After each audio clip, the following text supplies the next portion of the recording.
Hi, good day everyone. We are the group 2. I think we're the last group presenting, so I hope everyone isn't asleep already or yawning in their seats. So anyway, the topic that was assigned to us is the tax implications for tourism properties. But before we dive into that, let's discuss a little bit about the tourism property management here in the Philippines. So, as we all know, the Philippines is a top destination. Syempre, nag-attract siya ng millions of tourists each year. So, managing properties like hotels, yung mga resorts, mga restaurants, even the smallest vacation rentals play a key role in ensuring guests have an unforgettable experience.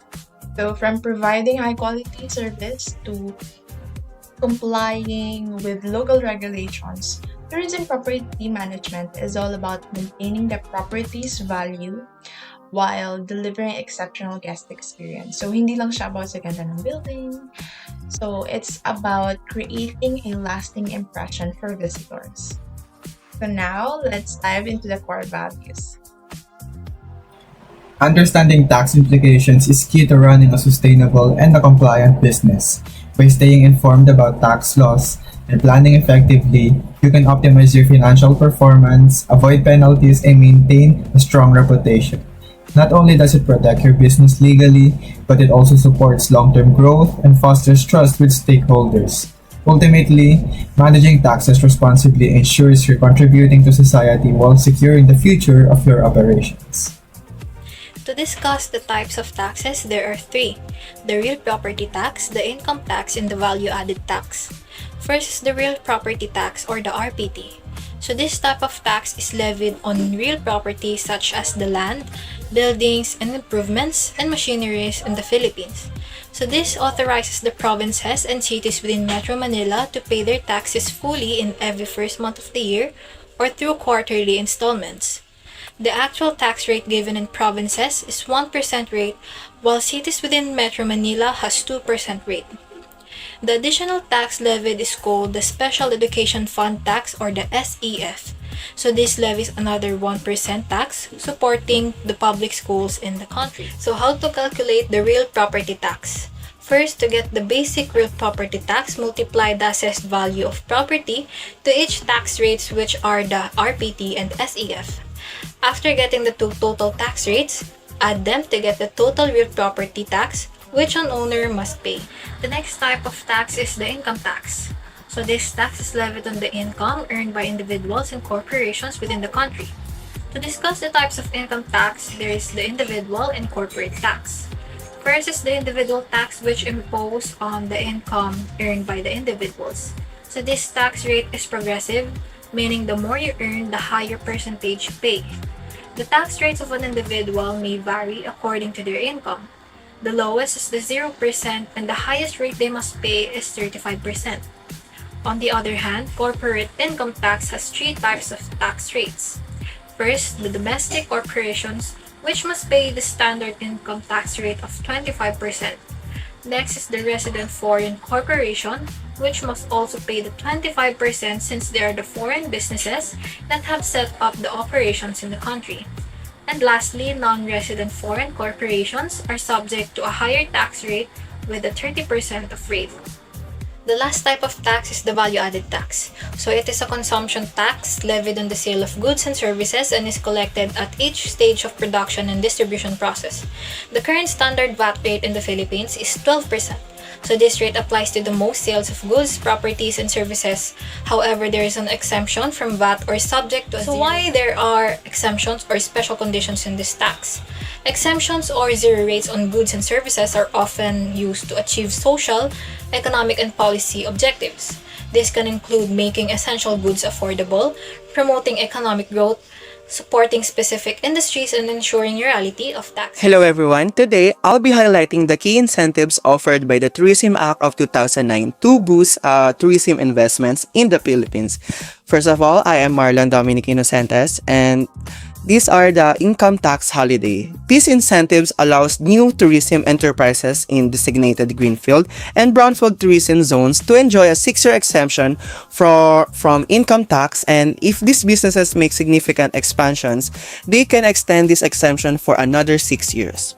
And next, new enterprises can choose gross income taxation. Instead of paying various and national local taxes, they can just pay just 5% of their gross income. This tax revenue is shared with 1/3 going to local government units, another third to the national government, and the last third supporting the Tourism Infrastructure and Enterprise Zone Authority or TIEZA. Registered enterprises also benefit from a 100% tax exemption on the importation of necessarily capital investment and equipment, and additionally, they can import vehicles, spare, and parts duty-free provided these are not sufficiently produced locally.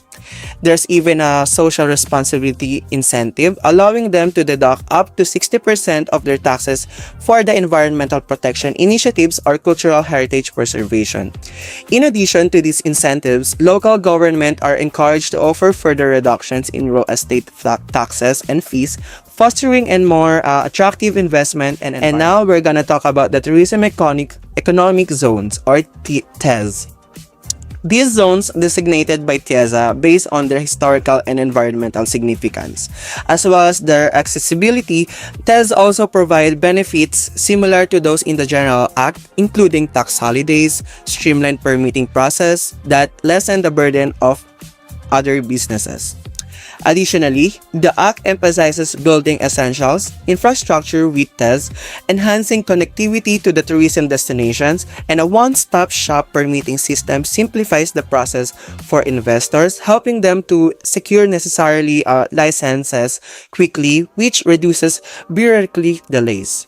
And finally, TEZ operators must implement development plans that focuses on environmental protection and cultural preservation, ensuring a responsible approach to the tourism. And in summary, the Tourism Act of 2009 establishes a supportive framework aimed at creating a vibrant and sustainable tourism industry in Philippines. And this not only applies to the foster economic growth but also helps preserve the country's rich cultural heritage. The role of local government units LGUs in taxation. Local government units LGUs play a crucial role in taxation as they are empowered by law to generate revenues to fund local public services and development projects. Under the Local Government Code of 1991 in the Philippines, LGUs are granted the authority to impose taxes, fees, and charges within their jurisdiction. This includes property taxes, business taxes, and community tax, among others. The ability of LGUs to collect taxes ensures that they can provide essential services like healthcare, education, infrastructure, and waste management, contributing to local economic growth and improving the quality of life for their residents. In the case study about Tax Incentive Management and Transparency Act, it was mentioned that Philippines has implemented several tax incentives specific for tourism development enterprises.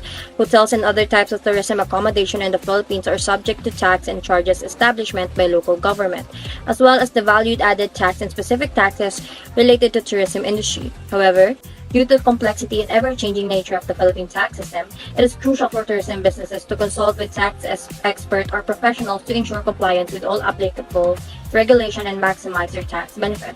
Proper tax planning is the key for optimizing tax obligation and maximizing growth for potential of tourism businesses in the Philippines. Furthermore, proper record keeping and compliance with all tax regulations are crucial to avoid penalties, fines, and legal issues that could negatively impact the operation of tourism businesses. Basically, tax planning and compliance are critical aspects of tourism business in the Philippines. Tourism business must stay updated with the latest tax regulations to identify the incentives and exemptions applicable for their business. Work with tax professionals to implement tax-efficient struggles to maximize their growth potential while minimizing their tax obligations. Compliance with tax regulations and maximizing incentives are critical to the survival of tourism and tourism assets. Proper payment of taxes provides local and national government with the necessary funds to improve infrastructure, preserve the environment, and support community services. Overall, good tax and incentive management provides balanced growth for tourism properties, not only for current operations but also for the long-term expansion of the tourism industry in the Philippines.